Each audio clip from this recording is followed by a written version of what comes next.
This week, we have a very special moment to bring to you live from the virtual Texas Motor Speedway. The Overtake iRacing League Truck Series is going to eliminate their points down to 4 drivers this week. This is the final cutoff race for the championship drivers that will go to Charlotte Motor Speedway.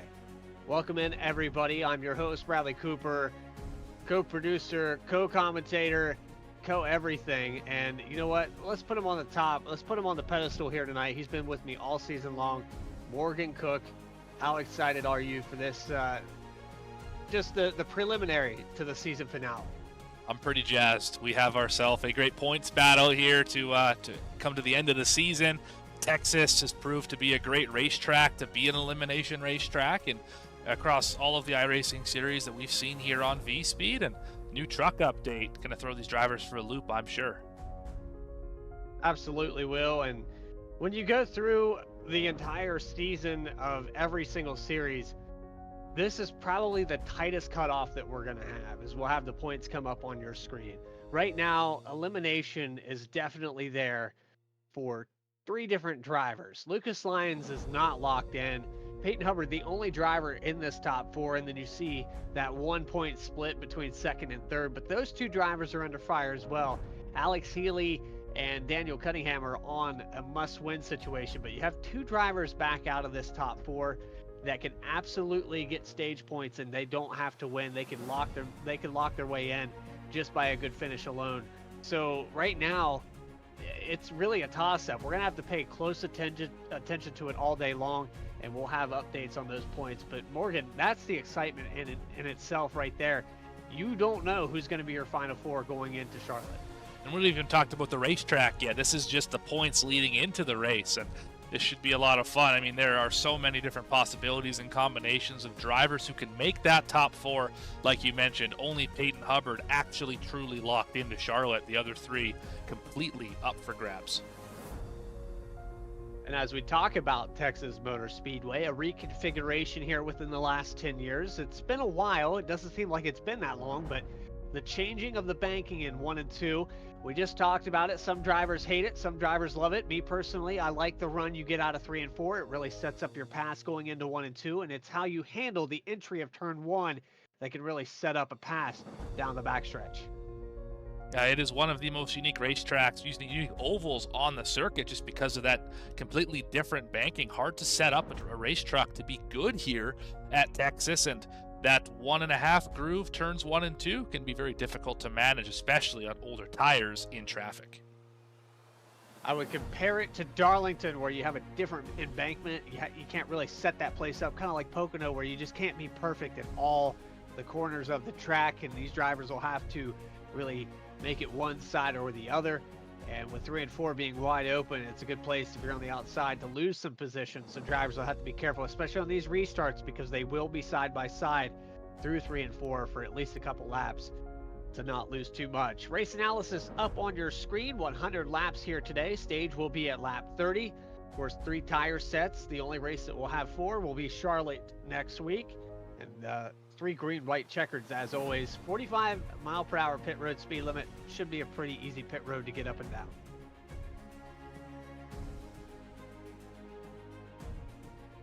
What do you say, Bradley? So Let's call up a driver here, have a chat pre-race. What do you think?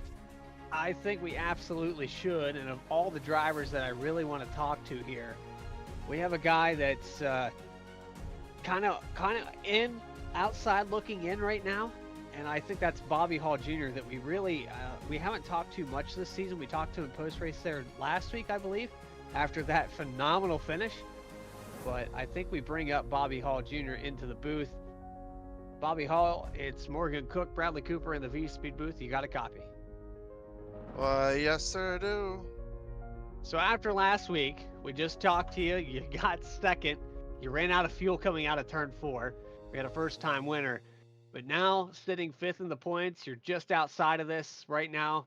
You need to have a good points day. What's in store for us here at Texas? Well, since the old iRacing update, it looked like coming out of turn 2, the trucks get a little free. Uh, I guess they did some aero tweaks and some more body damages. So we're just gonna play it by ear, talk with the team. It's gonna be a night race, so track temp's gonna be down. Speeds are gonna be a little faster. Uh, I guess conserving tires, I think, might be the key, especially in turn one. I mean, it seems like that's the corner where you're gonna use, slow down the most. But Yeah, we'll see what she's got. turn one definitely, 1 and 2, a little more challenging. You got to use a little more lift and set that corner up, especially in the long run. And then we talked about 3 and 4. Eventually, it will become more racy as the runs go on. Now let's talk a little bit about the strategy on pit stops, because most likely I know we have about 25 cars or so out here on the racetrack tonight, but you're are you looking to probably get green flag pit stops underway? Yeah, because I mean, obviously, greens flags always, you can definitely gain or lose a bunch on that. The question is, do you short pit or do you long stat? Try to catch everybody a lap down and a wreck happens. It's going to be I hope there's going to be a lot of different strategies tonight. And, that's what makes racing fun and difficult at the same time. Well, don't get caught on the wrong side of it. Just short. 500 feet was all it needed to get that win there in Iowa. But good luck out there tonight, and we look forward to maybe talking to you post race. Yes, sir. Good luck to drivers and let's get these lights on. That's Bobby Hall Jr. and Flex Motorsports driver in the 94 here tonight.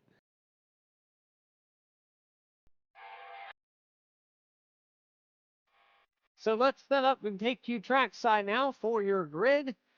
Starting on the pole here tonight, Sean Kaser with a 29.559. He will start just inside Bobby Hall Jr., who originally was sitting back in 20th position when we first pulled him up, but went out there and said, I know what I need to do. He'll be starting outside the pole for this race. Barrett Morton, he is one of those drivers in that top four. He will start in third spot. Peyton Hubbard locked himself in. He will start in fourth. Kenneth McCullough Jr. will start in row number 3 with Michael Robinson, last week's winner and his first win of the season. 7th spot goes to Chad Ross, and that will be John Kinder in the number 82 in 8th. Rounding out your top 10 here tonight, Daniel Cunningham, who is right on the cutoff line for the top 8, and Daniel Worthington in 10. Starting 11th tonight, Wes Wiegand in the 88. Alex Healy, playoff driver, will start in 12th. 13th, Adam Lancaster in the 17. Lucas Lyons, also a playoff driver, going to start right behind Healy in 14th position. 15th, Christopher McCullough in the 04. 16th, Justin Winters in the 2. 17th spot is going to be Zane Zadie in the 77. Ronnie Shirk Jr. alongside in the single 7. He will start 18th. 19th, Joe Spinelli in the 126. Tom Hall will start 20th. The new name out on the racetrack was Spinelli. We have Michael Cole in 21st, 23rd, or 22nd rather. We'll go to Eric Parks. 23rd spot goes to James Kaufman. Top 3 for him last week. Jeremiah Hobbs, 24th. That'll round out your field here today from Texas as we get set to go green. 100 laps in the 9th playoff race, second to last of the season. Sean Kaser into turn 1. The Overtake iRacing League Truck Series is underway for the final round. An elimination of 4 drivers.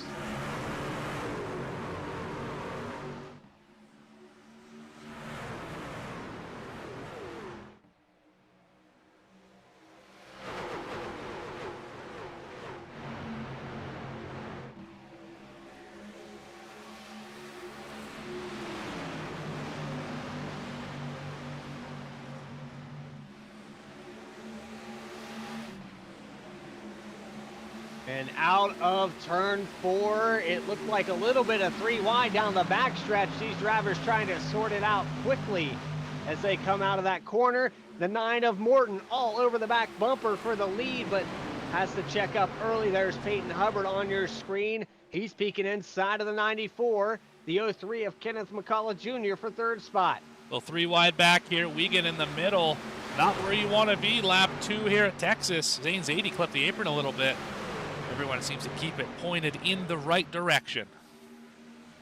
And that name you just mentioned with Wes Wiegand last week had a dominant start to Iowa. We have a pass for the lead, though, up front. The 9 of Barrett Morton takes it over, and we're peaking 3 wide out of turn 2. We're more than peaking. We are 3 wide out of turn 2, and 24 doesn't know where to be. Holy cow, that was just about a big one here at the front of the field.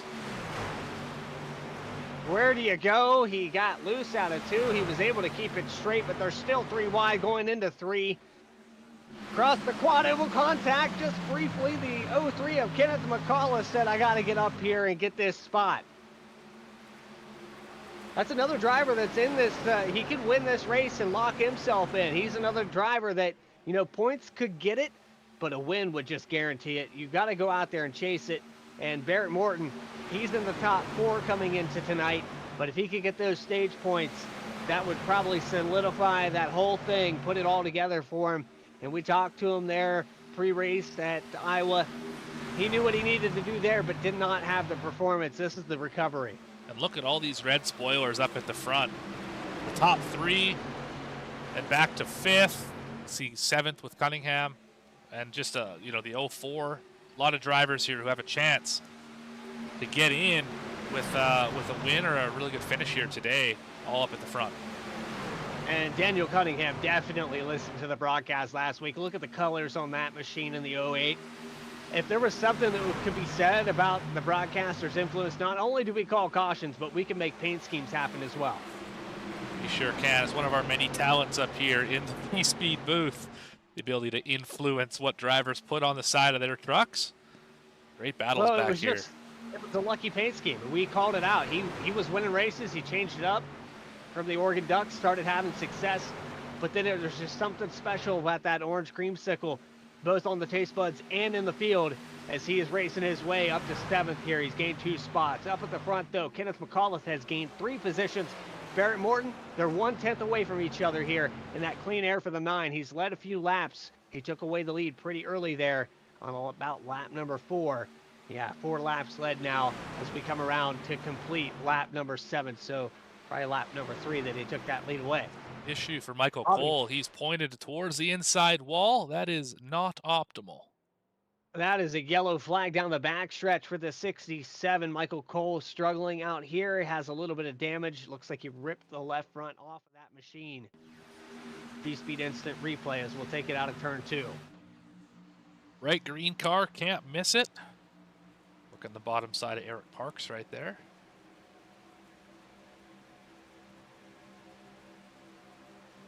Got some help. Ah, that was help.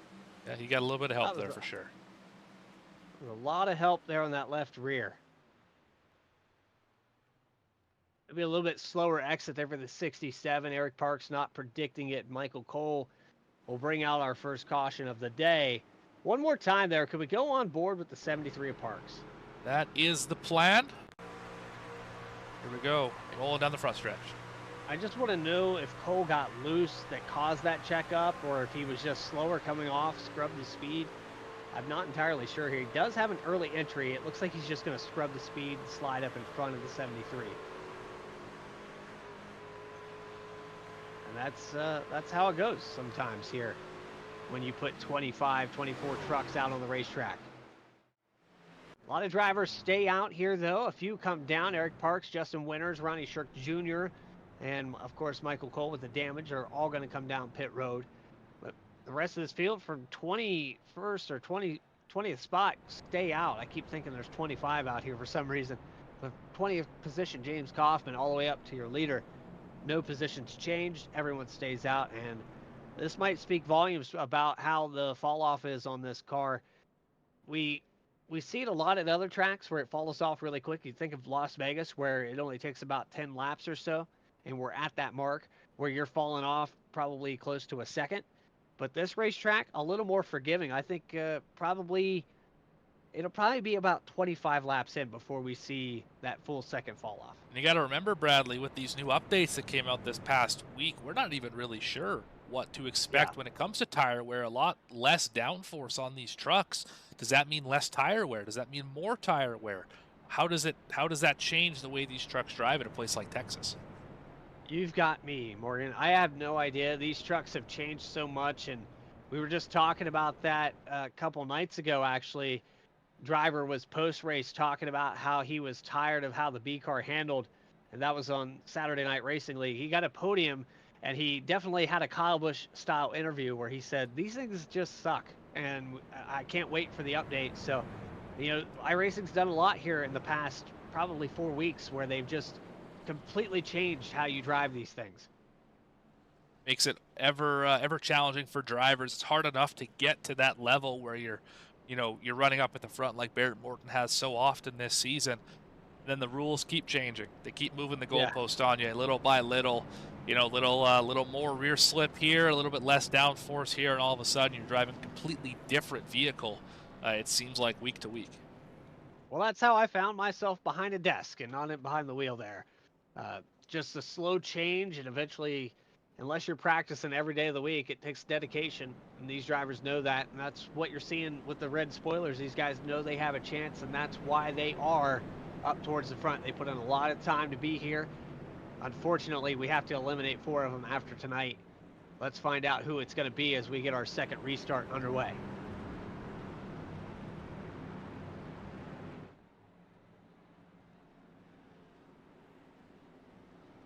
So pace car going to make the left-hand turn. Morgan, why don't you start him off here for this one? All right, we're rolling through turn number 4 here. Morton's got the field in hand. Cullen on the outside. Rolling into the restart zone. On the pedal, and we are green again at Texas.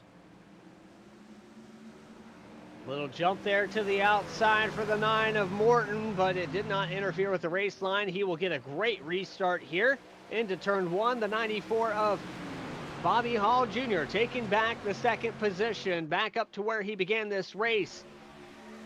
Your pole sitter, Sean Kaser, how many poles did he have this season? And he just hasn't been able to put it all together, but the 24 dives to the inside of Kenneth McCullough Jr. Sean Kaser down on the bottom. A lot of speed right now out of this top 5. Look at them right there, side by side for 3rd and for 5th. Good battles all over this racetrack.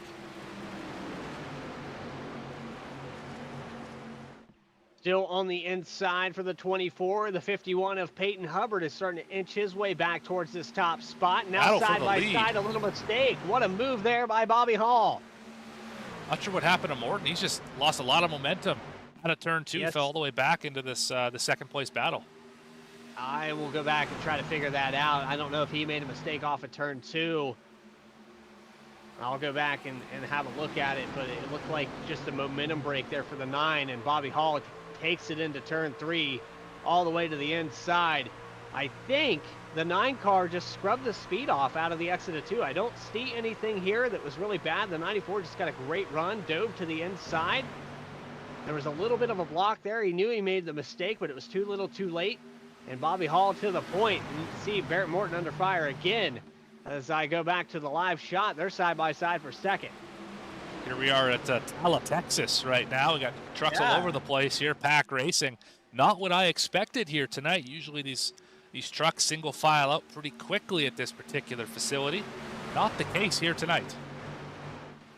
You got a few shakers and makers in this top 5. The 38 is starting to inch his way closer as well, but Sean Kaser, who started on the pole, kind of shaking things up.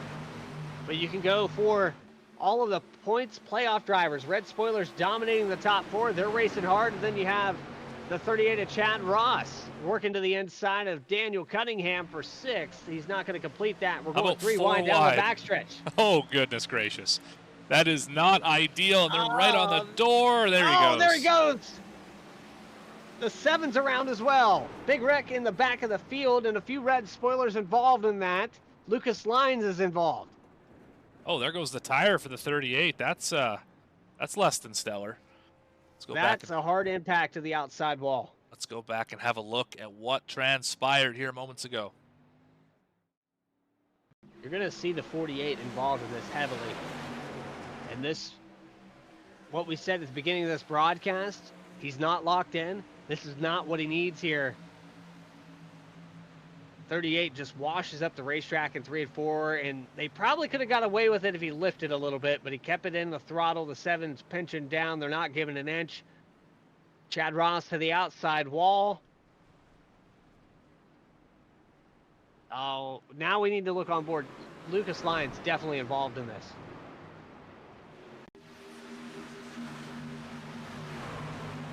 So look at that orange 48. Damage didn't look too bad after the incident, so he might have gotten away with one. Healy was definitely involved as well. Yeah, Healy's definitely destroyed. He's got the whole front end missing. That's the car that was actually the red spoiler I was paying attention to. I meant Alex Healy, but watch this. Yeah, Healy got popped in a big way, and then a little bit of contact there maybe for the 48, but not enough to really hurt that truck too much. But yeah, Healy's done. That truck is killed. Yeah, that's probably going to be a driver of this top 8 that's not going to make it. It would probably be a miracle story, but well, look at it bouncing. That's quit. Not good for it. He's not going to quit, though. You know the 97's not going to give up. There's always a chance. That is a shame, though, as we get back to the live. Bobby Hall Jr. takes over the lead. A few drivers still staying out. We have cars that had damage that have come down pit road. Chad Ross, Alex Healy, Lucas Lyons, Adam Lancaster is also in as well. That Midwestern accent I was talking about earlier, it's Lancaster or is it Lancaster? Because it's Lancaster, Ohio. So I just want to know. Oh, it's Lancaster, England, so I don't know what to tell you, Bradley. I think I've heard it both ways. No idea what to say there. I'm sure we'll hear about that after the broadcast, as we do so many times when people go butcher to names. Yeah, V Speed's name pronunciation school. We're pretty good at what we do up here. Yeah, we've definitely had some interesting name pronunciations up here in the booth. I was throwing names out to Logan Threlkeld today. I was helping a guy out, learning some broadcasting stuff, and Logan was in there, and it was actually kind of Benjamin Richards. We know him well, and he was asking, how would you pronounce this name, Logan? He wants to hear him say it live, so he throws out Kevin Mulcahy's name, and I mean, to Logan's credit, he got it pretty good. I mean, he was really close. I said, well, what would you do with the Y if it made no sense? And then he got it. But then we put in Teresa Spiker, and I think he said everything but that. Speecher, Spiker. So there's some names out there, and I don't know if you guys are aware or not, but you've been saying it your whole life. They're just names to me that I can't. The English language just, it hinders me. Definitely some tough ones. None in this field. This is a pretty. This field's got a pretty decent names to pronounce here, but I've definitely had some tough ones here on V Speed. But we're rolling through 3 and 4. The one to go here. This should be back racing in just a few moments. 2 cautions here today. We haven't even made it to our stage break. We're going to go back green on lap number 19. Stage at lap 30. The second time today that pace car will pull off. Actually, third time today as we get set with Barrett Morton, Bobby Hall. Side by side, Bobby Hall going to lead him into turn 1 from the outside line. Green flag's back out. We're back underway at Texas Motor Speedway.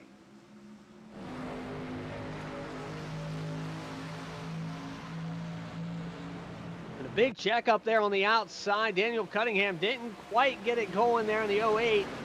He's got the 04 rather of Christopher McCullough.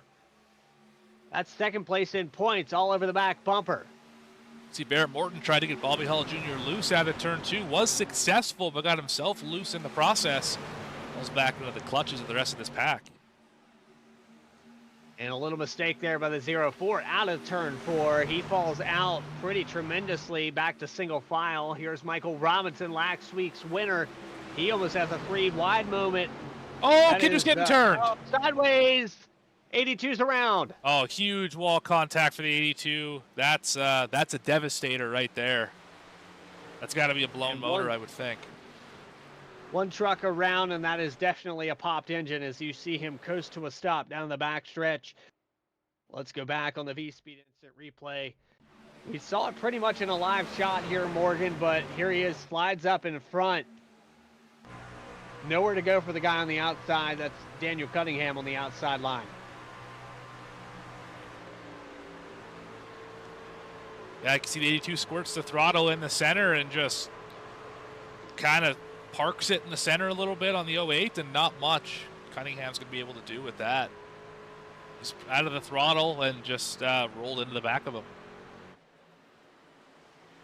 And it's that middle line that carries a little more speed. When you're running that bottom, you do get a better entry going low like that, but through the middle and probably the exit, you're going to be rolling even off the throttle at a higher pace. And Cunningham didn't even really touch the throttle at all. He maybe touched it a little bit just to set the nose, but none of that was intentional. It's just that car rolls so much better on the outside. You got to remember, if you enter at a shallow angle, you have to turn at some point. And it's probably going to be right in the center of the corner when everyone else is picking up the throttle. You're still trying to get the truck rotated. So if you slide up in front of somebody, they're already committed to the throttle or about to commit to the throttle, you're going to be in trouble. So that sets us up for caution number 3. And right now, with the cutoff and all the positions still up for grabs, this bails out Alex Healy. I know he's 5 laps down. He's heavily damaged, but if this continues, I mean, he could have an opportunity. I know that, it's a slim chance here for the 97, but, you hate to see that when you come down to the last week and you're in a must-win situation. Some of these guys, to get eliminated this early, we haven't even made it to stage 1. They absolutely need a turnaround in this race.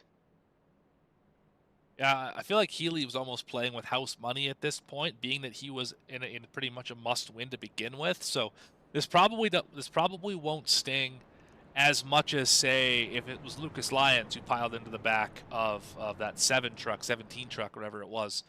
I feel like that would be a lot harder to swallow, considering, Lucas Lyons is up here leading the points if wins didn't count and all of that. So I definitely feel for Healy. It's a tough spot to be in. I've been here before as the driver who comes in one of the last ones in the playoff picture, just trying to make it happen, get to the next round, and it not working.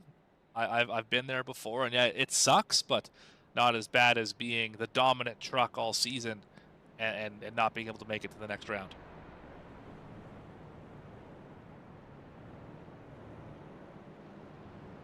So Bobby Hall, Barrett Morton, Peyton Hubbard, Sean Kaser, Christopher McCullough, the top 5. And somebody put confidence in those Cheerios. Michael Robinson hanging around the top 5 just outside of it. In 6th spot, Wes Wiegand, Zane Zadie, Tom Hall, and Justin Winters for the top 10. Joe Spinelli, the name that we just started saying here on V Speed, is going to start in 11th spot. But as you go through this field, red spoilers starting to get scattered throughout. Some of these guys decided to bring it down pit road. An EOL actually for Daniel Cunningham on that one. I saw him pull out a line on the front stretch. There is the creamsicle dream machine, if you will. Ghost Energy on the side of the 08. He finds himself back in 18th position.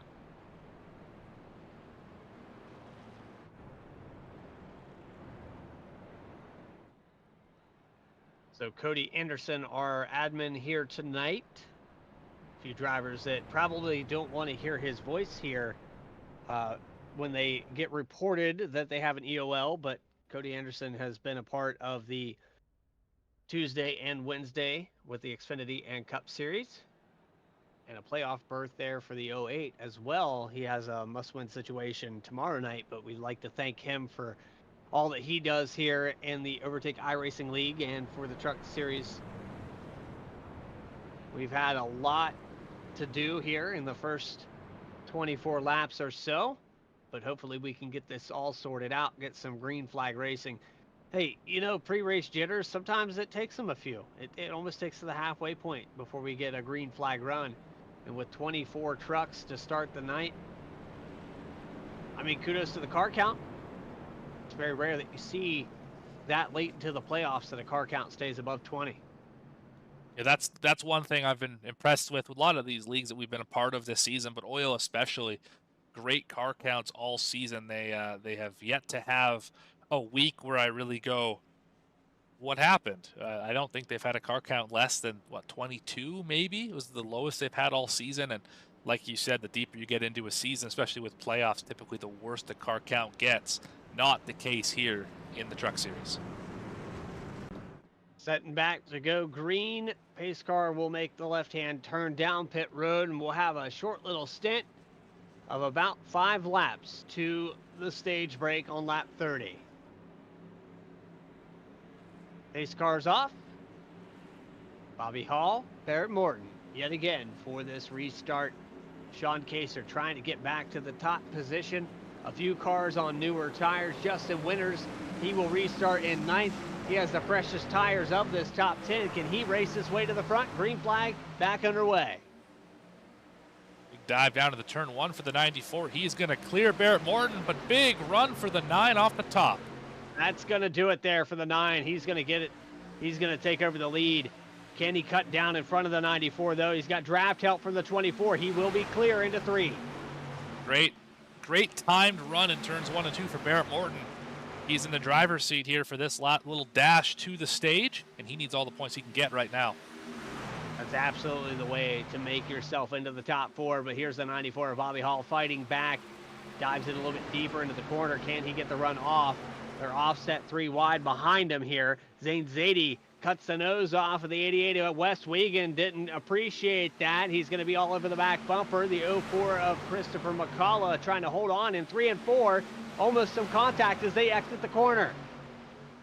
Hard racing here, coming down to it. We got 3 laps to go here till the stage?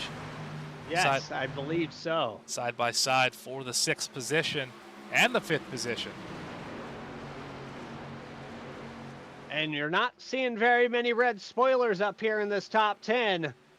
A lot of the drivers that need these playoff points are not going to get them here in stage 1. Look at the shakers and makers for probably 3rd spot all the way back to 10th. Cannot seem to sort out where they want to be in this running order. Definitely Bobby Hall Jr. not content running 2nd as he peeks the nose on the bottom. Going to lose the nose off the corner, lose some momentum here to Barrett Morton, but the draft should be able to help him. And what you're seeing here is guys know they're going to pit this next stage break with this next caution. They are using every inch of this racetrack and every amount of talent they have to try to get around one another. West Wiegand on the back bumper into 1 again. We're riding on board with Peyton Hubbard in the 4th spot rather. Michael Robinson just behind him. I think this Ford truck, man, after that win that he had at Iowa, really turning up the heat. We're side by side for 3rd though. Hubbard tried an alternate approach to turn 1 and 2, got beside the 24, could not clear him. Might see a crossover here into 1. Side by side for the lead. There is the stage. And that's the yellow flag in the top 10.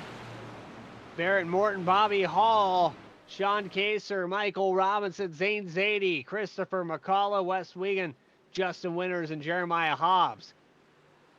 So not a lot of top 8 drivers to name here. 3 out of the top 10. Sorry, 4.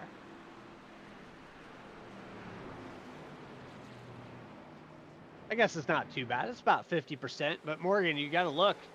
You got a driver that was mathematically not locked in here tonight, and he's back in 17th. That's Lucas Lyons in the 48.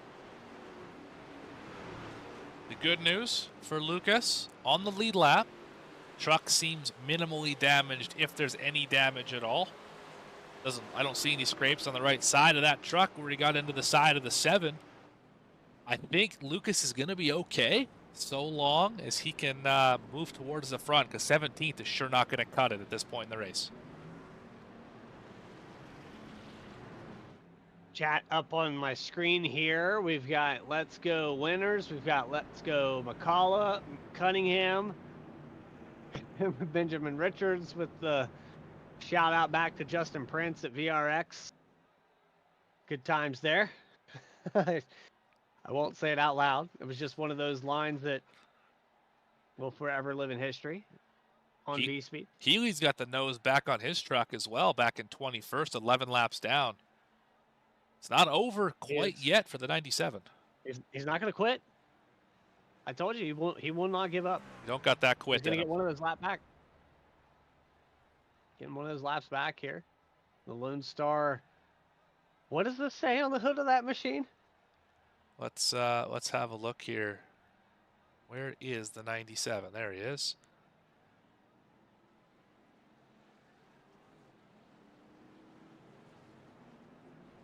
I can't see. Lone Star Luchador. Luchador. Talking about that Mexican OT, I believe, who's on the I gotcha. the quarter panels of that truck. Very themed 97. He always does. Back out on the racetrack. He always does. Yeah, he's always got the crazy. Well, yeah, he was sponsored by something that I probably will never say again on V-Speed. Just a few weeks ago. Yeah, I believe it was a bidet company. it was the Darlington. Yes, the Darlington Bidet Company. Yes. Yeah. You know what? For lack of a better term. But it was in good taste. We had fun. And after stage, I got a points update here from our admin and race steward. Actually said after stage before he sent the message. So we're going to wait on that update. But updates of the points in real time. There is the points coming into today.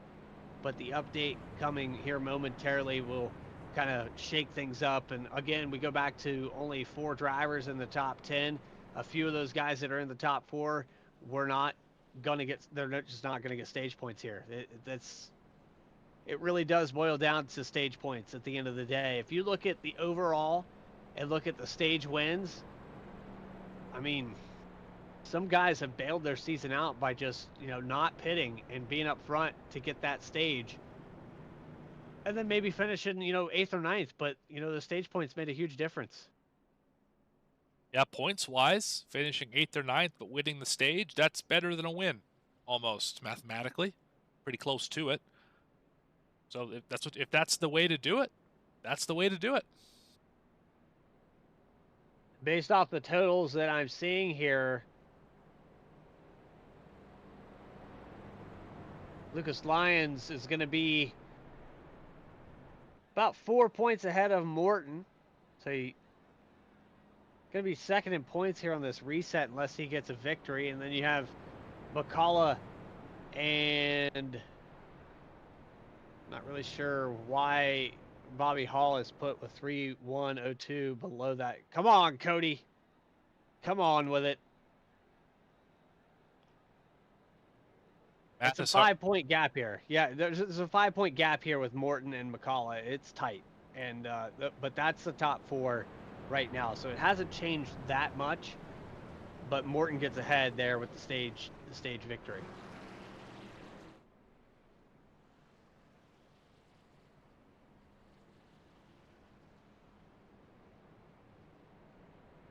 But it's still tight here. We're looking at 11 points for Bobby Hall to get into the top 4. You can add on another 12 points to that for Kenneth McCullough. Alex Healy, of course, not a good day. He's in a must-win situation. Daniel Cunningham, who's still in this race, but he's also in a must-win. He's at the cutoff line there with, 3,059 points compared to your points leader, which is, it's almost a 100-point difference here. It's well over 70 points for that. So there's a lot going on here, and we'll try to continue to update you guys on what the whereabouts are of these drivers. But pay attention because we have red spoilers here in the front 2 rows. We've got guys that are hungry. They've practiced all week long. You have a big gap back there to the next red spoiler. But I'm set, ready to go, and the pace car is too as it gets out of the way for stage number 2. And for the 5th time today, these drivers are going to hit a restart. Kenneth McCullough Jr. is going to lead a lap into turn 1. Fuel only on that last stop.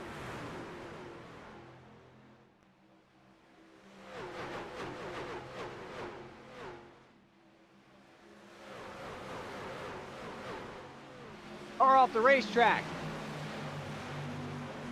Not sure who that was that dove down to the inside there. I think that was Adam Lancaster. He's just getting out of the way there, but Kenneth McCullough is going to lead, and he pulls out to about 2/10 as they go into turn 1. Familiar players here up at the front. McCullough Jr., Bobby Hall Jr., Barrett Morton, all running here. 1, 2, 3, and pulling away ever so slightly from the 24. Side by side for second, though. The 9 of Morton gets to the inside. A very high exit here for Bobby Hall. He'll use all of the turn 4 exit to stay in front of the 9. As this run progresses, if they stay green, that high line out of 4 probably not going to work as well. You find yourself into the outside wall. Run in the middle here through 1 and 2. He's going to get a good run here on the 03. Dives to the inside down the backstretch. He's going to get there into turn 3, door to door into the corner, and they're still side by side drag racing here through the center of 3 and 4. 03 still on the quarter panel. Out of turn 2 for the 94. He'll take over the point. Has the lead. Barrett Morton going to follow suit into turn 1. Drops down to the inside, but this is a very shallow entry for the 9. The 03 can work this to his advantage.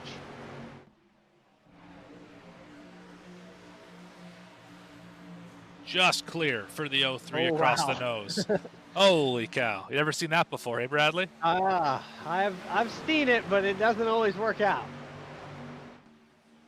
That's a move there, and it keeps him in the spot, but for how much longer? Is it Sean Kaser is all over the back bumper of your points contenders. He's in here to shake things up. He started on the pole, but he's under fire from 3, 4 red spoilers here as he's trapped on the bottom of the exit of 2. The 51 of Peyton Hubbard now into the top 4. Don't look now, but Zane Zadie trying to make some moves here as well, running in the 6th spot. He is a pretty aggressive little driver, doing his work back here.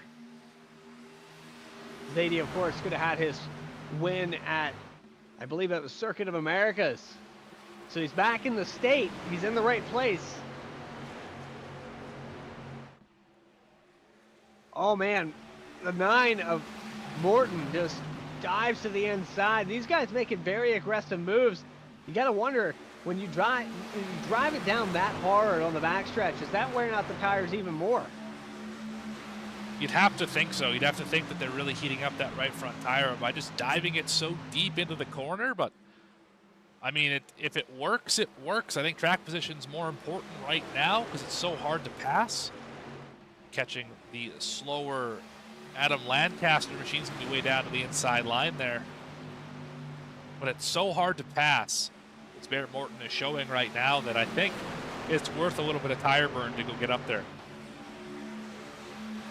So the 9 of Morton is able to clear. Barrett trying to get the win. Bobby Hall running away with the lead here momentarily. But now as we go into 1 and 2, he gets a good jump there, and Peyton Hubbard to the outside of Kenneth McCullough Jr. Sean Kaser falls back to 5th.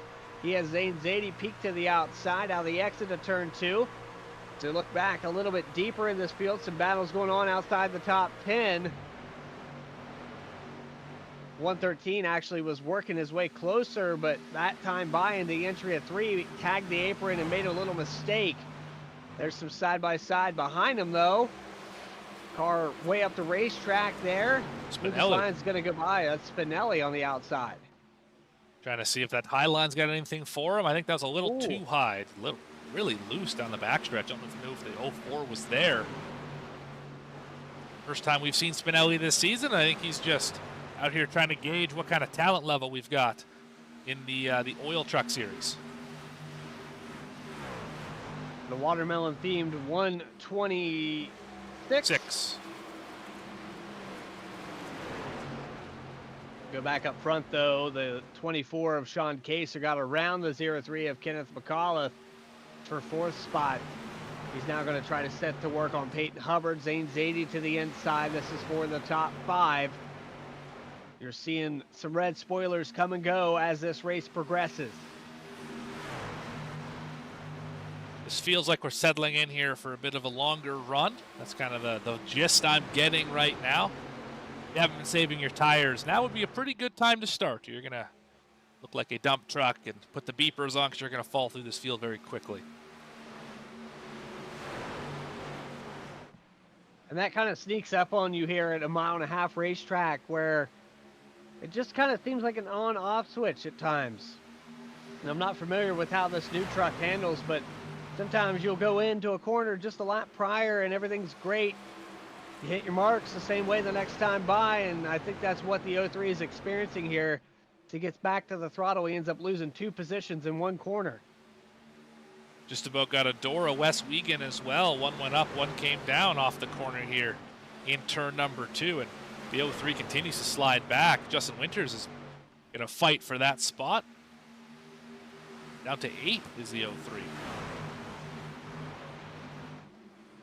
Back up front, though, Sean Kaser a little bit quicker than Peyton Hubbard last time by about a 10th as he dives to the inside out of turn 2.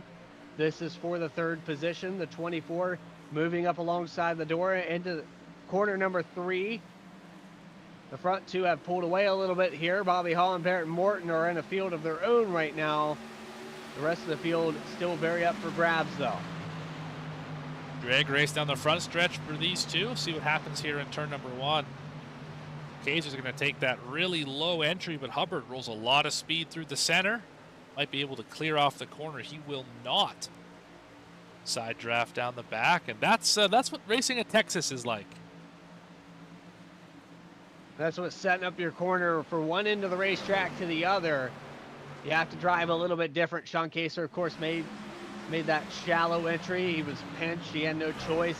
He's going to have no choice again here if he can push up just a little bit and dive down. There he goes. He's going to clear the 51. There you go. He really needs to go up in front of him, though. That's not how a slide job works. You got to go up in front of him.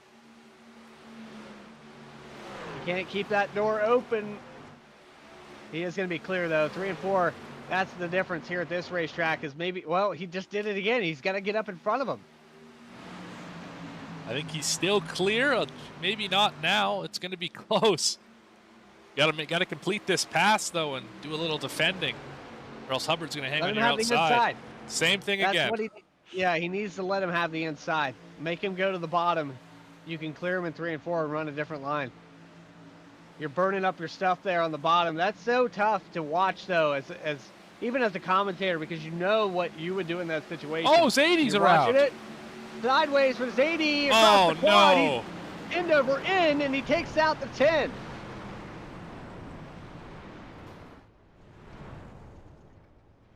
Jeremiah Hobbs is into the inside wall. Oh, so is the 7. Shirk.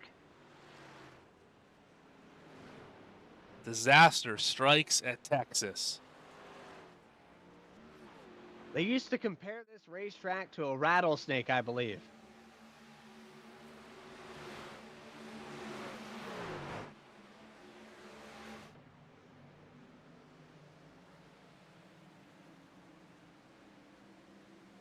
That's contact, definitely, for sure there. And wow, what a ride there off of the quad over wall. Right on board with the 10 machine. He got heavy damage here to the inside.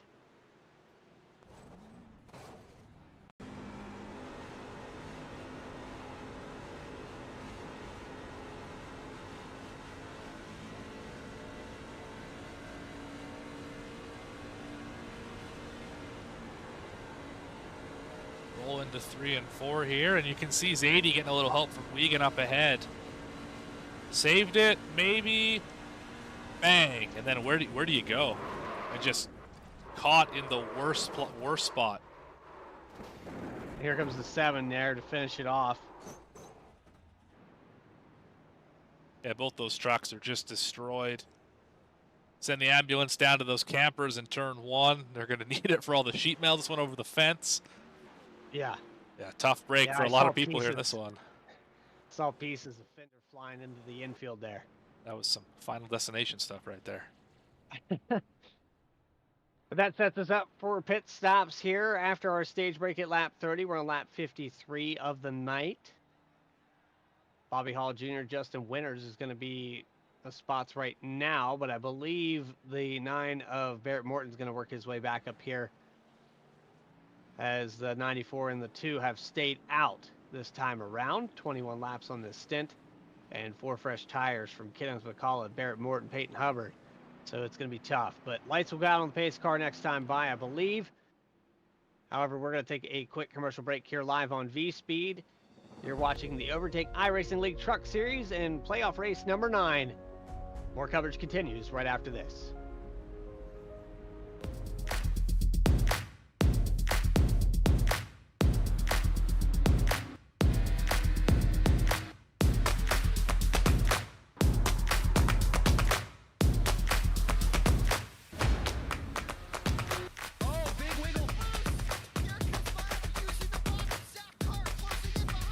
And here comes Milo, big run out of 4. He's going to be there. Tristan Martin's there. Cannot count out to 37. Oh! No, gets burned! Cabot, where did he come from?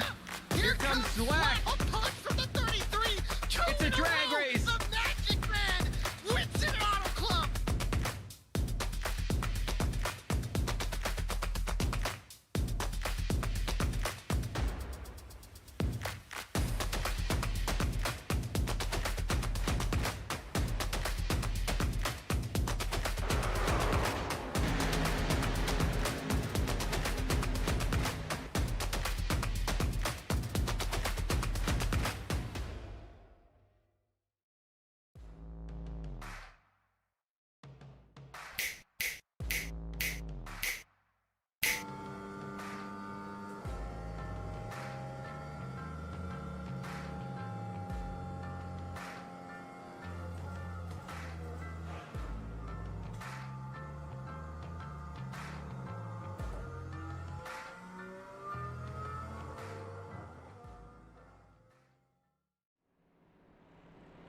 Back here live on V-Speed at Texas.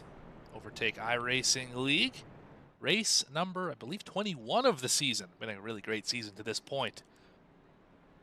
Pace lights still on the pace car, so we got one more lap around this facility here in Texas before we turn them loose. But let's do a quick through your field. Seems like a good a time as any. Justin Winters is your leader. First laps he has led tonight. He's the only car to stay out on that last caution. Barrett Morton finds himself in second. Peyton Hubbard is third. Sean Kaiser, Lucas Lyons up to fifth. His highest running order of the day after being caught up in an early incident. Eric Parks turnaround up 16 spots for that truck. Daniel Worthington up in the top 6 or 7 as well. Joe Spinelli, the 126, finds himself in 8th, up 11 from where he started. Christopher McCullough in the 04 doing his thing. He's in 9th. Cunningham back to 10th in that Ghost Energy 08. Kaufman's in 11th. You got Tom Hall in 12th doing his thing. Got Michael Robinson, Kenneth McCullough Jr. here back in row 7. Row 8 belongs to Bobby Hall Jr., Wes Wiegand, Jeremiah Hobbs, Zane Zadie, who just had a lot of damage from that incident. Those are the cars running right now. Also Alex Healy, Adam Lancaster, and Chad Ross, drivers still in this race, all multiple laps down. So Morgan, you mentioned Alex Healy. He was 11 laps down, now 9 laps down. The cautions are falling, and like I said, there's no quit. He could be back up on this lead lap and have a chance. He still needs 9 of them, but there's still plenty of laps for that to happen. We're just past the halfway mark. As we get set to go back green, find that volume knob, and for a few laps here, let's bring some noise. Let's get loud here on V-Speed. Green flag back out. Underway, Overtake iRacing League Truck Series.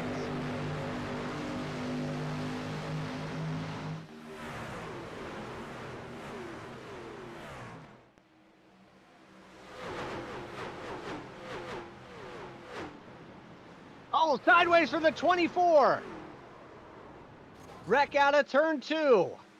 Kaufman's involved, the 93.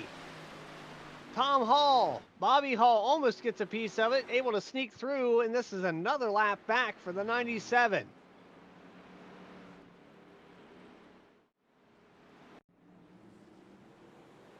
We got loud, didn't we, Morgan? I think we were going to bring some noise. I didn't know we were going to bring some sheet metal. I saw the 24 sideways 3 wide, and I thought, yep, maybe not the best time to go loud. Here it is right here.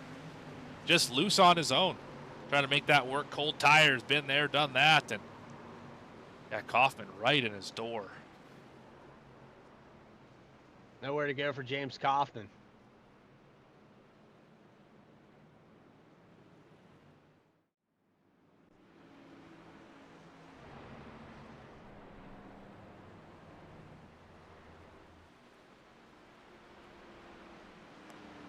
It happens so fast here at this racetrack. Once you're sideways and it snaps loose like that, you got a truck on your outside. Very difficult to chase up the racetrack with someone up on that high line.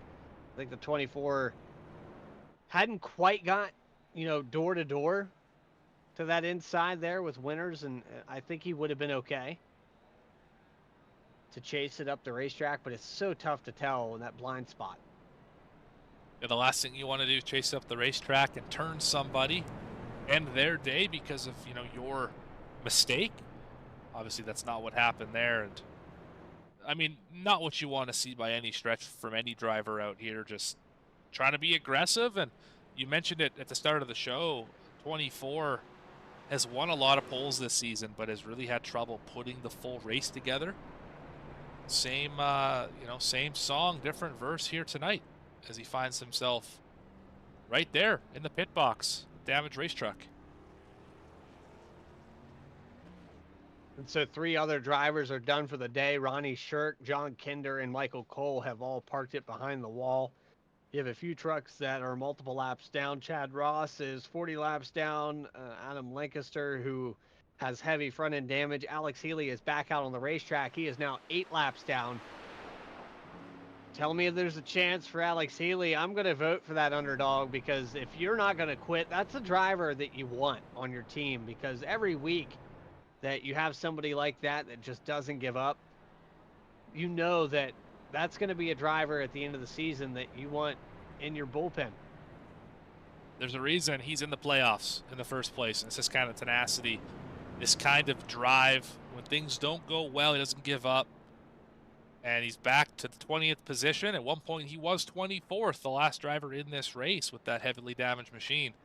Now only 8 laps down, got 3 of them back. And there is still time, although 8 cautions in 40 laps is rather ambitious, I would say. But I've seen stranger things in racing, that's for sure. And a shout out to the non-playoff drivers that are participating in this field here tonight. You have Justin Winters up here in the 2nd position, racing for the lead multiple times. You have Eric Parks, who was part of the elimination of 16, but fell short when it came down to the final 8. He's out here on this field tonight, running in the top 10, running in the top 5, rather. You have Daniel Worthington in the top 10. Michael Robinson with the win last week and the strategy, got the first win of the season with 3 races left. Kudos to him. Just an awesome race to watch. And, the last 500 feet for him to be in that position out of turn 4 at Iowa was just phenomenal racing. We've put on some great racing, some bangers, as we like to call them here, Morgan. It's been one after another, and I'm waiting for this. Have we plateaued yet, or are we about to see something even better? I think we're still on the climb here. Overtake iRacing League producing great action. I mean, last week was just one of those, how do you script that sort of events? 2 drivers coming down, both low on fuel off of turn 4. One on the top side runs out of fuel, one on the bottom side doesn't. Wall contact and photo finish at the line. I mean, just unreal. I'm going to go ahead and say it. The guy's remaining humble, but he was part of the best racing that we've seen on V-Speed with the 4 wide, less than 6,000th of a second there at QSR. So we had that during that week as well, within the week. It just a finish for a first-time win with the 15 of Wisnowski just, 4 days prior, a week prior to that. So just one after another here, at least one a week. And with the finishes going on at SNR and the points getting jumbled up there, Joseph McWhorter leading that. I hope you guys have hit the subscribe button here on V-Speed. Nice segue, right? Very good. To make sure you never miss a single race. We got all kinds of action here from multitudes of leagues, and the Overtake iRacing League will be officially announcing their next schedule here for the 2nd season, but we can confirm that it will be coming to you within the next 3 months. It'll start somewhere around mid to late August, and things working out really well here. These guys have kept a car count all the way through the season. And with about 20 trucks still on the racetrack here as we get set to go back underway, let's see if Barrett Morton can lock himself into the top 4 as we go into Charlotte. Justin Winter is going to try to take away that lead. Peyton Hubbard, who's already locked in 3rd. Eric Parks, Christopher McCullough, and looking really good for here for the 04. Let's see if we can sort things out as we go back underway. Green flag is out, and Texas is about to find another victim. I'm sure this restart's going to be cold tires again. Big Not a start great there for the start. 9 and the 51. Not a great start on the outside. Winters just simply did not go. Don't know if that was a missed shift or wrong gear.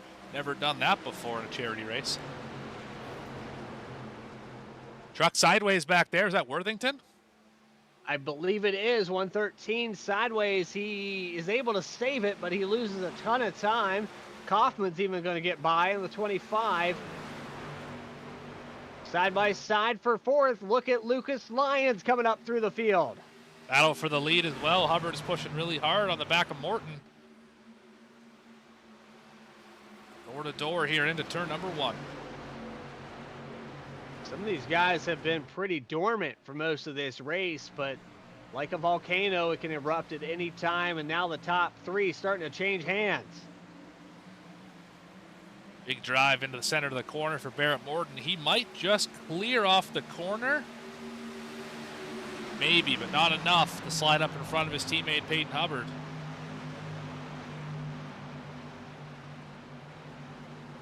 The late apex there for the 48. Looks like he's going to get a good run to the inside of the 04 of Christopher McCullough down the backstretch.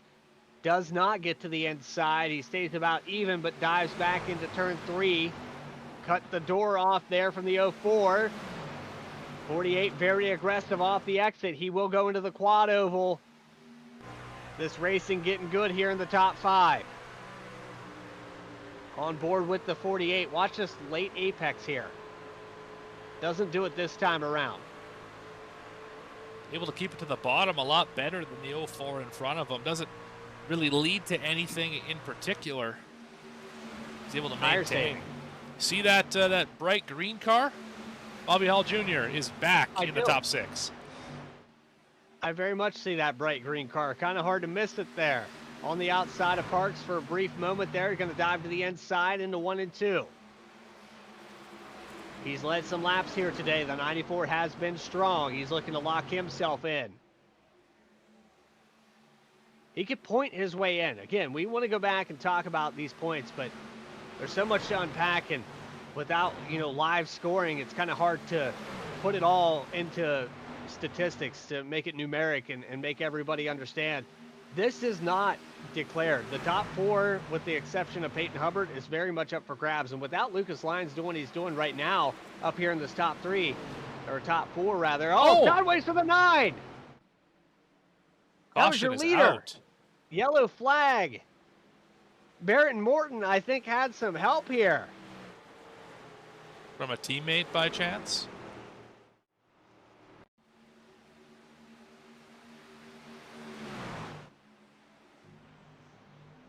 These two been fighting hard this entire run. On the front That stretch, was this happened at a Bandits 2. Motorsports teammate. Yeah, Hubbard goes in on the top side here. Big run and just drives right in the back of Morton. Big slide, big save. I think most drivers don't save that truck. I wouldn't have. Let's you'll see a fun shot here. Let's go back and have a look at it from on board Barrett Morton. Get that wheel. Get that wheel in there. I want to see how much he had to crank this thing. That's a beautiful shot there, Morgan. That right there is going to show how much this guy had to make a split-second decision. So that yellow line at the top, that's centered on the wheel. See it right here. Oh boy. Oh, he just held it. I wouldn't have known to do that. I would have turned right. I would have wrecked the thing. Oh, that's how you save it in these stock cars. You just point it Don't do straight. anything. You point it straight, you lift off the throttle, and you just hope that it comes back to you. Don't do anything. Sometimes nothing is more. Less is more. That's what they say. Well, congratulations to Barrett Morton on that save that could have probably saved the championship run. Keeps it up in the top 5 with that. He only lost 2 spots. He just dirt tracked it through Texas. Yeah, pretty wild going from the lead back to 4th just with a great save. And kind of lucky that caution came out. That would have cost him definitely more than just 3 spots had there not been a caution. But this is good news for drivers like Lucas Lyons, Bobby Hall Jr. get to re-rack and take a shot at Peyton Hubbard here. As well, we are getting awfully close to making it on fuel. We're right on the edge of the window. What do you say we bring the 9 car up and ask him how he did it? Sounds like a good time. Barrett Morton, it's Bradley Cooper, Morgan Cook in the V-Speed booth. You got a copy? Yeah, sure do. It sounds like you're a little out of breath there. Something going on there on the racetrack. I'm not sure what it was. Yeah, I don't know. Just saw on the wheel a little bit. Saw my life flash before my eyes. But we're okay, I think. Man, you know, we went on board with you and watched the wheel on the cockpit. I don't know if you did this on purpose or not, but you steered literally 0 degrees. You just held the wheel straight center and it slid back to snap free and then back to straight and the right direction. How did you know that that's what would take it back to the right place? I really don't. It was like, I know it's a real big corner. My focus was to just keep it off the outside wall, and somehow it kind of straightened itself out. I guess that has something to do with the new side force model they have in these trucks. I don't know. And then a little bit of counter steered, and I was able to keep her straight. I'm actually really, really lucky that the caution came out. I'd have lost a lot more spots. Hopefully it didn't cook my tires too bad. Morgan said the exact same thing. Now I got to ask you, because for TV's ratings' sake, Barrett, were there any words exchanged? Peyton Hubbard probably didn't mean to get into you, but any dialogue there? Oh yeah. He was actually asking for an EOL because he knew that was his fault, and I told him not, because once I gave up to him, he'll be getting a natural EOL. Well, there you go. Baboo. Well, there you So, to be honest, we're in the same chat, so yeah, there's no harm there, man. He knows he ain't happy about it, but I want to see this natural EOL. I want to see Alex Healy back on the lead lap. We need a few more. oh, is he? Oh crap! Yeah, I didn't even pay yeah. attention to anything. I'm just trying to see what's in front of me here, and this is the farthest back I've been. I'm kind of a little nervous by it, but we'll see. So at least I got the stage win. So that's a plus. There you go. That's a plus, and great performance out here tonight. Still in the top 5, still in the hunt. A little bit worn out tires, but good luck out there, buddy. All right, man. I appreciate it. Thank you. Barrett Morton can add unofficial race admin if he's going to hand out some natural EOLs to his to his resume out here. Good times overtake iRacing League here at Texas. Just earned himself a new nickname, the unofficial race admin of the night. That's pretty long are, nickname. The lights are out, but the lights are on. This is when I don't know what it is about nighttime racing, even in a virtual setting, Morgan. It changes things, man. They need to add a full moon to the skylight here, because sometimes these guys, they just change how they get around each other, what they do around each other. Night racing's so much more of a spectacle. I don't know what it is. It feels like the car has 15 more horsepower. The tires are 2 inches wider on all 4 corners, and you feel like you go 100 miles an hour faster through the center. But night racing is just, it's spectacular. There's really no other way to put it. You know, it's just everything is heightened. Every sense is heightened, and the cream rises to the top when the lights go down. Speaking of cream, Lucas Lyons up to 2nd spot. He needs this. He has the locked-in points leader coming into this week with Peyton Hubbard in the 51, and I know our points don't exactly represent that, but after the reset, if the 51 is the only winner going into the Final Four, he will be the leader at Charlotte, and it'll be one of those, well, you got to finish ahead of that guy moments. So Lucas Lyons looking to lock himself in. He needs this restart. On the outside, the 51, the 48. 4 red spoilers hit the loud pedal, green flag back underway at Texas.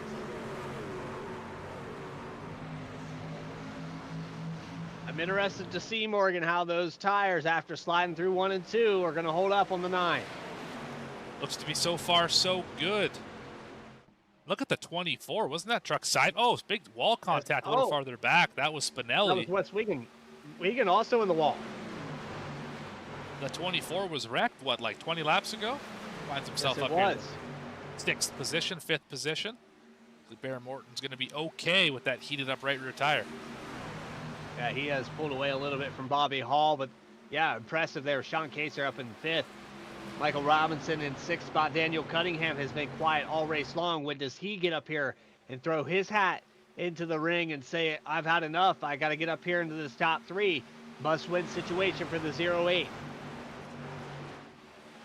And then Ricky Carmichael Robinson running here in the 6th spot, ripping the bottom. Did you know did you know that's where that paint scheme came from? Yeah, I think Ricky, yeah, that makes sense. I know that Kurt Busch made it more famous in the stock car realm. But yeah, the 4, wow, look at the block down the backstretch on the 24. Little shake and bake right there. Side by side in front of him for the 3rd spot. 94 Bobby Hall to the outside. A 48 did not get the start he wanted, and I think we're about to see that natural green-white, not green-white checker, but that EOL from the 9 to the 51. It's getting closer. The gap's less than 2/10 first to second, and teammate to teammate. Another one of their teammates right now in 4th spot. That's Lucas Lyons.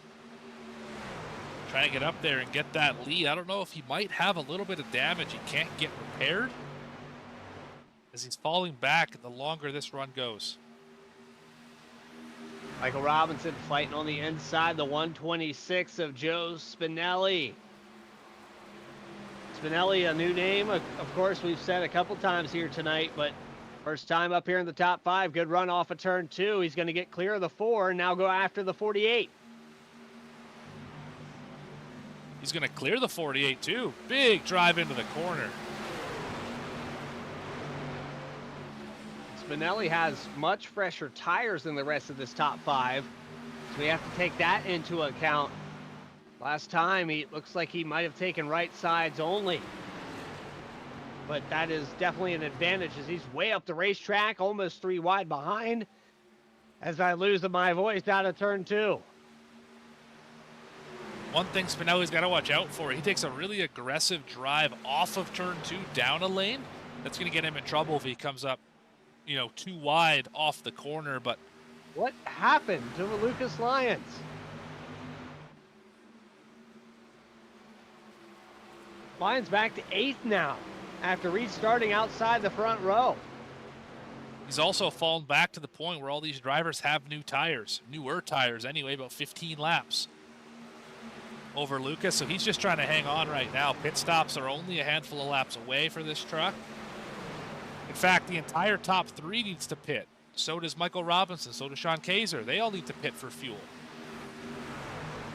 So this could come down to a strategy race here. Spinelli might not be able to make it to the end on fuel. This really could be an interesting dash to the finish off of a pit stop sequence.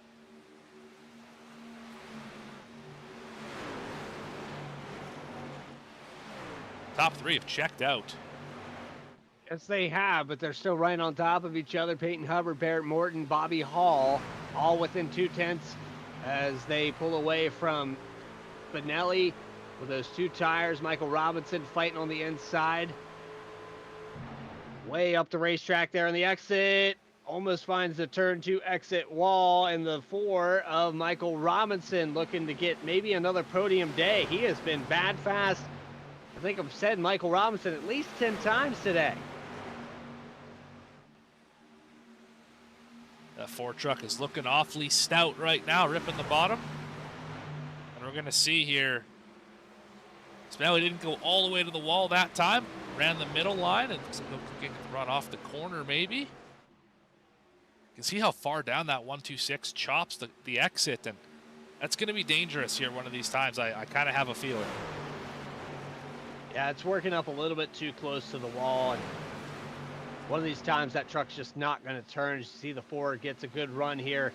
He could probably send for a slide job here. He needs to get clear of Spinelli if he wants any chance to catch up to that top 3, but Spinelli sends it up on the top side. This is a lot wider than last time. That's what we're worried about right there. Yeah, I think the 4 saw it and drove down the hill just a little bit, but just about got right hooked by the 126. Gonna have to clean that up. That's gonna wreck a lot of trucks if something like that were to happen here. Leading this pack, 4th on back. Before is able to get clear as he goes into 1 and 2. Now it's the 24 of Sean Kaser to the bottom. On the middle to high line again for Spinelli. Truck getting very tight up the hill as he exits turn 2. They fall in line. You're going to see a run there. That's a decent run for Spinelli, but doesn't mean much when you can't carry it through 3 and 4. That bottom's so much faster. And from 4th on back, the racing continues on. Side by side with Sean Kaser, the 08. Daniel Cunningham to the outside. Spinelli definitely checking up that outside line a little bit. So the 08 of Cunningham's going to try his luck, but where does he go from here? Lions back to 9th, still side by side with Spinelli and Robinson. They're still fighting here. Spinelli's going to clear him. Oh, and a block there down the backstretch of the entry of 3. And Cunningham's going to have to do a late apex to try to get a run to cancel out that move. This whole pack about 2 seconds behind your leader, and they're fighting hard up there. Morton and Hubbard Side by side. not gotten away from each other, and we may just see a natural EOL, but these drivers, I think only about 4 or 5 more laps of fuel for these leaders. Yeah, we've got a span of 30 laps, and then we have a span of 15 to 16 laps. Some of these guys can't cut it longer, and you're seeing the fight again back here, side by side from 4th on back. There's the 08 of Cunningham to the outside. He might take it 3 wide with how wide that 126 of Spinelli. He is going to get the air on the nose, offset 3 wide. 04 of Chris McCullough back up here in the hunt for the top 5 now. 15 laps to go, right around there. Watching the battle for the 4th position. Nothing changed up front. Hubbard, Morton, Bobby Hall Jr. still running in the top 3. Michael Robinson had to lift out of the throttle out of 3 and 4. He allows the 2 of Justin Winters to get by on the outside. The top 10 is shuffling around. You're starting to see some red spoilers work their way back up. And a lot of these guys are on a different stint, so they'll be down pit road here shortly. Lions back to 11th. Not the run that this 48 needed. There's Bobby Hall Jr. hitting pit road right now. And that's from the top 3 down pit road. And the front 2 have separated just a little bit, but they're side by side here for 3rd. This might Daniel be the Cunningham. battle for the win. If they can make it on fuel, I think drivers starting to realize that. They can make it on fuel, but they're 3 wide into 3. Can they make it out of this? Can they make it out, Morgan? It's going to be tight. Door to door to door. I don't like Spinelli being on the top side, although he has run higher than anyone in turn 1. They're clean through the quad oval. And Really? down there from the 08 to Cunningham. Here comes Spinelli up top. He's going to get a good run. He will clear. 08's going to chop the nose of Winters off, get a bump draft in the 04 to the inside. That's the preferred line through 3 and 4. Well, look at Spinelli make the outside work. Peyton Hubbard has hit pit road. Barrett Morton, the last driver from that top 3, still on the racing surface. And so with about 12 laps to go, this would be the mark. I think the 08, the 126, they're all in a good boat, but Barrett Morton is still out on the racetrack leading this. Lucas Lyons also going to have to hit pit road. That could put the end to his title fight. Catbird seat, Daniel Cunningham. Well, he can allow Joe Spinelli to get up here and lead some laps, but he needs to take it away. He's still in a must-win situation. He cannot point his way in. He needs to get ahead of this 126. And they might just do it off the exit of turn 2. It's within a truck length of the 126. Well, my blood's pumping. I don't know about you at home, but I am definitely enjoying what the Overtake iRacing League Truck Series has put on here today. Race recap popping up on your screen here. Look at the lead changes. Look at the drive. Just everything about this race has been unscripted. 7 cautions, 10 lead changes. We're about to have our 8th of the day. For the first time, the 08 up to the point. The 9 will have to pit, and that will officially put us at 8. I hope you mean 11 and not 8 cautions. Hope you mean 11 lead changes. I don't want this racing to stop up here. Yeah, you're right. You're right. I'm mixing up my numbers there. 5 trucks under a blanket for the potential race win. Can you ask for anything more from Texas? And 3 of them are red spoilers and drivers that are in must-win spots here. 3 wide going into 3 briefly there. The 08 on the outside. Can he hold off the 04 of Christopher McCullough? He cannot. McCullough to the lead. McCullough Jr. just behind him as they go into turn 1. And Barrett Morton still is your leader. Has not hit pit road quite yet. Went much longer than I expected him to and cleared for the 04 across the 08. But a crossover out of turn 2. He'll have the preferred line. Spinelli dives to the bottom. Almost contact there with the 03. Almost contact with the 08 and the 04. Barrett Morton now hitting pit road with 7 laps to go. Will effectively take him out of the win. Top 5 on your screen right now. 6 laps to go when they cross the line the next time by. 3 wide for the lead. The 03 onto the back bumper. Dives to the inside. He'll have the preferred line going in to 3 and 4. Daniel Cunningham under fire from both McCullough and McCullough Jr. I think the 03 can lock himself in as well. Only one of these drivers took tires at the last opportunity. That was Spinelli. Everyone else on fuel only. So really old tires up here at the front. 25, but you could probably add an additional 20 or so to that. 5 laps to go. We'll pop up on the ticker, and the contact back there. Spinelli saved it. Got put 3 wide. Hubbard doored him in the center of the corner. Trying to get his lap back.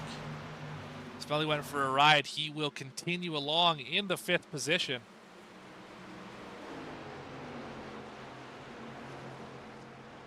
You're seeing fresher tires there on that 51 as he gets to the outside of the 03. He'll dive to the inside of the 04, but this is not for position. The top 3. I think Kenneth just said, "Hey, I gotta win. I need Let this me go to more the than you inside do." here. That's what I'm seeing right here. 03, 04.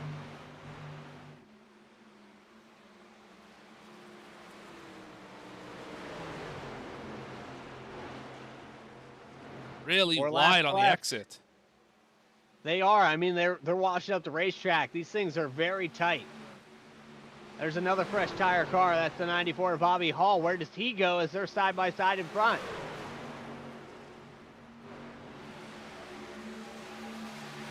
New leader. Crossing the stripe. 3 laps left. Kenneth McCullough Jr. Can he put it all together? The 08. Daniel Cunningham's going to dive to the inside for 2nd position. Oh, he got tight in the center. Yes, he did. And Justin Winters is back to the hunt. This is one of those shakers without the red spoiler that could take away a must-win for any of these drivers. 2 laps left as they cross the stripe. It's the largest lead we've seen almost all night. It feels like 0.3 of a second. The racing's been that close. 2 laps to go. Kenneth McCullough Jr. Sean Kaser gets into the back of the 08, coming out of turn 2.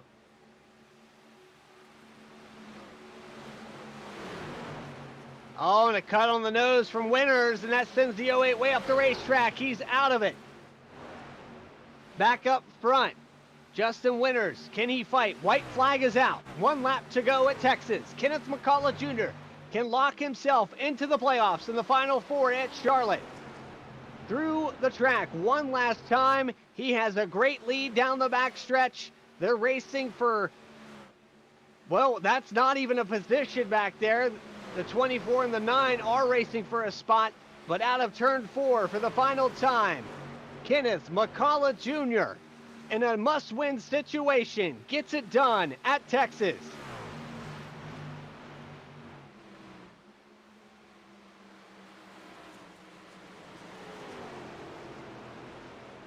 Christopher McCullough, Justin Winters, Daniel Cunningham. But Cunningham eliminated from the Final Four. And Kenneth McCullough Jr. did what he needed to do in the Lone Star State, and he will burn it down on the front stretch. Winless for a long time here in this season, but made the final cut to the playoff four. He did it when he needed to, Morgan. It's all about being clutch in the playoffs. That's what the 03 was. Worked that strategy to perfection. Was not the fastest truck tonight. But they don't ask how many, or they don't ask how, they ask how many. That's exactly what they ask. And when you come down to that Final Four, now the 03 has to pull another rabbit out of the hat. He's been really good at the super speedways. But here today, this is the race that he had to have, puts it all together. And think of all the drivers that came out here today in this top four, or this top eight rather, that were in that situation. And he was the one to get it done. Alex Healy was another one of those drivers, but great job out there to all these guys. Post-race interviews with your top three. We'll have those final results coming up on your screen. This is the Overtake iRacing League Truck Series live on V-Speed. We're going to get those drivers up here, and we're going to talk about those points right after this.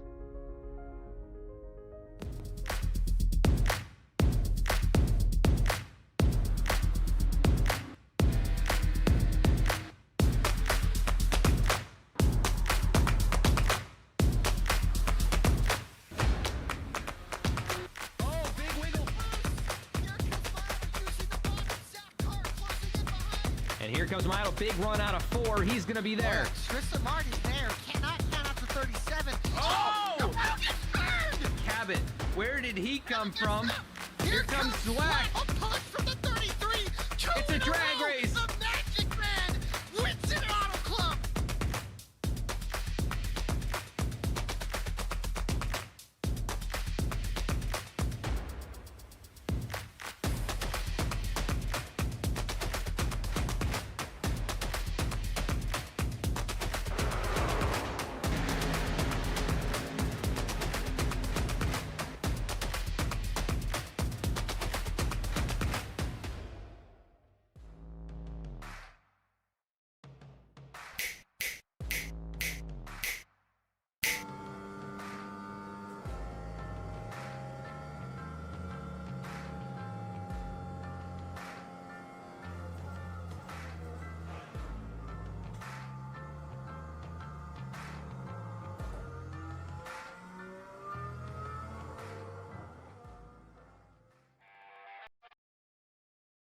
Back live at Texas Motor Speedway. The Overtake iRacing League has concluded its 100-lap race at Texas.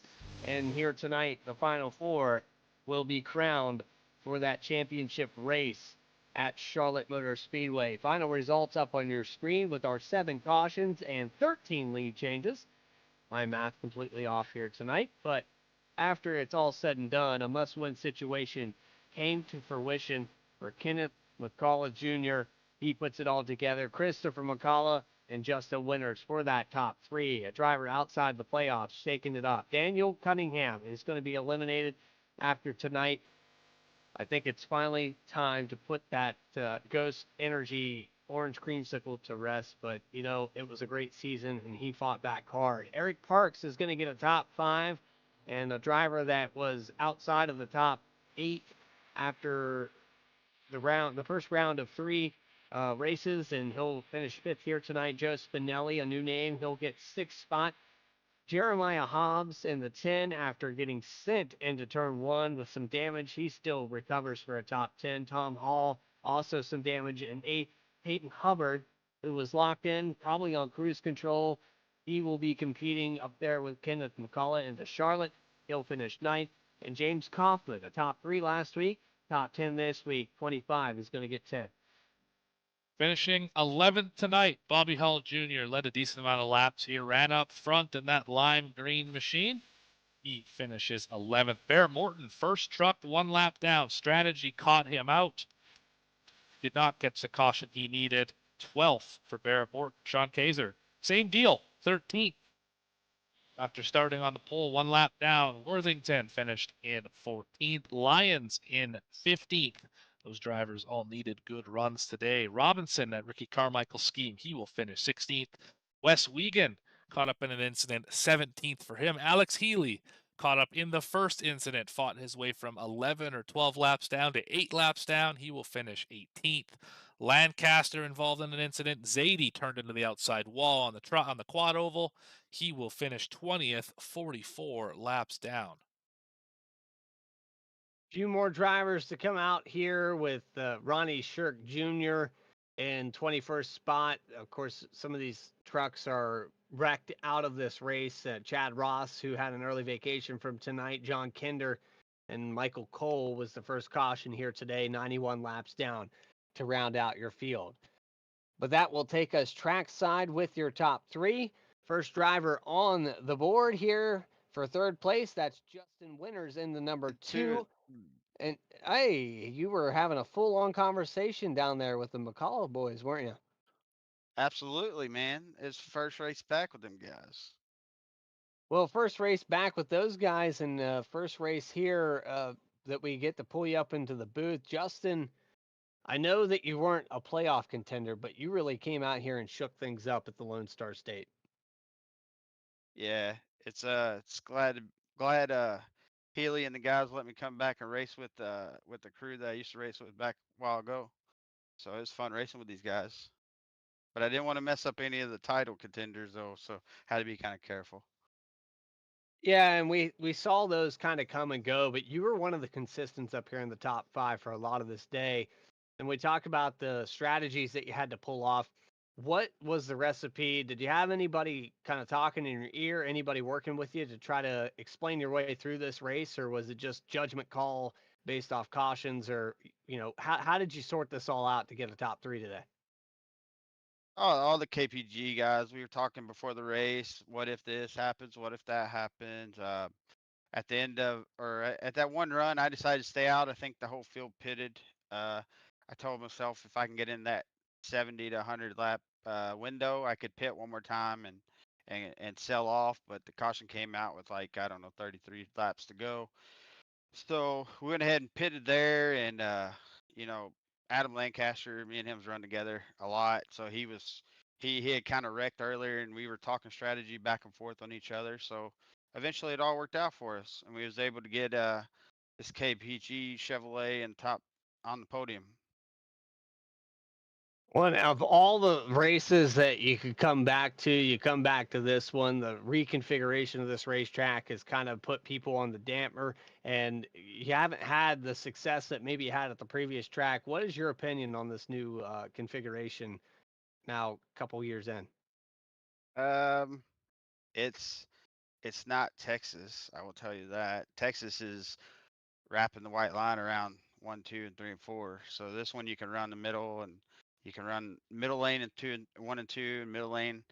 I don't know. I don't hate it. Can't say I love it, but it's a pretty decent track, especially in the truck.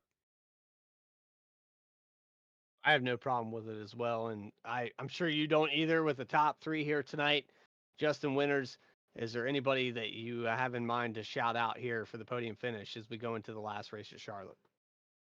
Absolutely. You got to thank KPG for being on the car. If you're looking for a kart in Carolinas, Kinder Performance is a kart to go. Got to thank Huffman Designs for making an awesome looking truck. Ain't never got to worry about being the ugliest looking truck on the track. It's usually the hottest one. Got to thank Investa Grand, Jermaine Teamer, Old School Diecast in Evansville, Indiana. If you're ever looking for a diecast, hit her up. She'll take care of you. Well, there you go. Justin Winters, 3rd place here tonight at Texas. We look forward to next week, and maybe we'll talk to you there as well. Absolutely. You guys have a fantastic night. And so moving on to the 2nd place finisher of the night, Christopher McCullough puts it all together. And, I don't see you pull many punches, but you didn't put up much of a fight for a must-win there. A teammate on the outside there through 1 to 2 for a couple laps. You did fight a little bit, but I think you knew what was at stake here tonight, and you're pretty much locked in. You're going to go into Charlotte and have a really good chance for that championship. So, I mean, what do you got to say? Texas was a solid night for you. Whew, boy, it was a very stressful race for me tonight. I had anything that can go wrong, it did. I had an issue. I got hit under caution. I got about 45 seconds of rear end damage, and I was just slow. But luckily, I got it fixed, and we got lucky there. The last caution, we were in our fuel window, and everybody stayed out. I didn't understand it, and it just played into our hands there. I was like, yeah, I used up a lot of tire getting through the field there, and I was I wanted to race Kenny real hard, but I know he needed to win, and I also know that he would have definitely moved me out of the way for that win. So looking where Barrett came out at, I figured I would have had enough points, so I didn't want to take a chance of messing both of us up there. But man, that was fun there at the end. I'm about tired of getting second place finishes. I've had a lot this season, but it's nice to go race for a championship if that points is right. Well, you're absolutely going to be in that hunt, and I mean, I'm not the officiator of any of this stuff, but it's looking like you're definitely going to be in there, and the 0-4 has been kind of turbulent all season long. We saw it was kind of I'll probably put this in the same boat as what Kyle Mace went through. You had the ups and downs, but you were able to maximize those days versus the Kyle Mace situation where it just went wrong and it got worse. You were able to come back. You had your super speedways, of course, that you got your victories at that probably helped tremendously going into the playoffs. But then you put your whole season together. You cleaned it up tremendously in these final 8 races. And what do you have to say about that? I just I gotta thank my teammates for helping keep my head on my shoulders. Kenny was being a cheerleader there for me through the middle part of this race because I thought my season was over from getting hit under caution. But he kept me there and just played in my hands. And the main thing is minimizing mistakes. I can't help what happens to me. I can help what I do to myself. So luckily, I've been able to minimize mistakes and have Kenny keep my head on straight, and I find myself in this position. Outside of that, you're going in next week, possibly a champion of the season. Christopher, if there's anybody that comes to mind, now's the time. Yeah, I got to thank my teammates, McCullough Motorsports. We're missing a couple of them tonight, but I got to thank them for running with us all season and keeping my head down. I got a tendency to get kind of down on myself, but I also got to thank my family and friends that always watch and support us. I got to thank y'all for broadcasting. I really enjoy watching these races back. Y'all do a great job, and I got to thank the admins for managing the league and all these drivers. I mean, it's been a whole season of hard racing. There's been some beating and banging, some tough words, but at the end of the day, it's been good racing. Absolutely. Absolutely has. We've loved every minute of it, and I hope you guys have too. And, when we go into Charlotte at the end of the day, that we do this for a hobby, we do this for fun, but nothing better than to see kind of a comeback story and putting that season back where it needs to be. Christopher, appreciate your time, and we'll see you at Charlotte. Thank you, boys. Hopefully, we'll be talking to you next week. There's your second place finisher of the night. And, after it's all said and done, Morgan, that's what you got to do. You got to mitigate that damage. That's what he did. That's why he's going to be up here in this top 4. And we finally go down to victory lane with you. You have our race winner and the must-win situation tonight, Kenneth McCullough Jr. in the 03 Morgan Cook down there in V Speed victory lane. Kenneth, you got a copy. Hell yeah, let's go, baby. Well, you went out there and you earned that win, no question about it. 9 laps led here tonight. What was it like racing with Christopher there right at the end? No, probably knowing that you each had something a little different to race for. Same goal at the end of the day, though. Yeah, I seen Peyton come in there and he had fresh tires. I used that opportunity there to get underneath Chris. I would say Chris laid over for me, but I think he figured he was safe and he didn't want to stay side by side there and slow us down and somebody else catches. But if there's anybody I'd like to battle side by side coming to the line, it's definitely Chris for sure. Well, interesting strategy call for your team here. Both of you drivers finished 1-2. You did pit at that last caution. A lot of these other drivers didn't. Obviously, Peyton Hubbard, you just mentioned, one of those guys who had to pit with about 10 laps to go. Were you surprised at all when those top 3, top 4, top 5 didn't end up pitting? What'd you think then? 100% surprised. Me and Chris was talking. I'm like, man, I know their strategy there. We was gonna have a caution another 5-10 laps. They were gonna come in and take their other set of tires, which I left here with another set, so I wasn't too worried about it. But yeah, I was very surprised they didn't pit because we was right on the edge of our window there. I think I said that up here in the booth, Bradley, that I'm surprised they didn't pit. It just made a lot of sense mathematically, but obviously worked out very well for you, because if they did pit, who knows, what the ending of this race would have been like. But a lot of this race, you weren't really up in the top 5, top 10. Kind of a struggle tonight in terms of just pace with this truck. The new update, did it have anything to do with this pace you had in your truck here this evening? I felt pretty fast there at the start. Like I started up there in the top 4, and I think I was second when I come in there and pitted. I didn't take no tires when everybody else did the first time. I just went ahead and saved a set. I was I was planning on that, 10 laps to go wreck and saving a set of tires and having a set, more than anybody else I had there at the end, and hoping to maybe go steal one. Well, obviously, you didn't need it here tonight, and you went out and got one anyway. Must-win situation, and you cashed in. Clutch win for the 03 here tonight. Who do you want to shout out for this walk-off win here in Texas? I gotta thank my teammates, man. Awesome group of guys. Gotta thank y'all for doing the broadcast, and thank these guys for putting these races on week in and week out. Love racing over here for sure. It's been fun to watch all season long. That is your winner, Kenneth McCullough Jr. here at Texas. So are there any more surprises here this season? We had Michael Robinson last week. We've got Kenneth McCullough in a must-win. We've put must-win situations in front of these guys, and they've been able to get it done. And the Overtake iRacing League Truck Series has been phenomenal thus far. Overtake in general has been fun to watch, and I hope you guys have enjoyed the action. Again, hit that subscribe button. We have our schedule up here on the screen. Final race at Charlotte Motor Speedway. Of course, we will have 4 sets of tires for that race, and you have to look out for some of these guys that maybe stretch it a little bit longer on fuel because it is a longer race. Of course, Texas is 1.5 miles, so is Charlotte. So add an additional 25 laps to that. It could have been a different outcome here tonight, but it will definitely be a memorable one as we go into the final race of the season. You'll also get to catch the second to last race in the Xfinity Series and the Cup Series on Tuesday and Wednesday. That will be at 9 p.m. Eastern Time for both those. So if you subscribe to the channel, you'll get an alert and a notification. But for everybody at V-Speed, Adam Baker in the background doing a lot of things. Co-owner of V-Speed, does a lot for what we have here to present to you.